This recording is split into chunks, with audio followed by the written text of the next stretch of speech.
ঈশ্বরের দ্বারা আমরা বীরের কর্ম করিব। তিনি আমাদের বিপক্ষগণকে মর্দন করিবেন। গীতসঙ্গীত 108 অধ্যায় 13 পদ। রক্তমাংসের মানুষ আমরা, আমাদের দুর্বলতার শেষ নেই। জীবনে কোনো সমস্যা প্রতিকূলতা এলে আমরা আগেই ভয় পেয়ে যাই, বিচলিত হয়ে পড়ি, কিংকর্তব্য বিমূঢ় হয়ে যায়, কি হবে বলে। কিন্তু ঈশ্বরের বাক্য আমাদের সাহস দেয়, আমাদের ভয়, ভীতি, সংশয়, দুশ্চিন্তার সময় আমাদের চাঙ্গা করে তোলে। আমরা ঈশ্বরের, আমরা তার সন্তান, তিনি আমাদের সৃষ্টিকর্তা।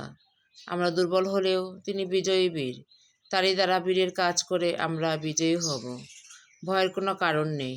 বাইবেলে বহুবার বলা হয়েছে, ভয় করো না। ধ্যান করি ও হৃদয় আলোচনা করি, সমর্পিত হই।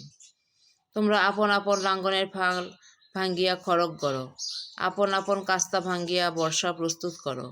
দুর্বল বলুক, আমি বীর। জোয়েল 3 অধ্যায় 10 পদ। আর যিনি আমাকে বলিয়াছেন, আমার অনুগ্রহ তোমার পক্ষে যথেষ্ট, কেননা আমার শক্তি দুর্বলতা সিদ্ধি পায়। 2 করি 12 থেকে 9 পদ। এলো প্রভুর মঙ্গল বাণী। প্রভুর জয় হোক, প্রভুর জয় হোক।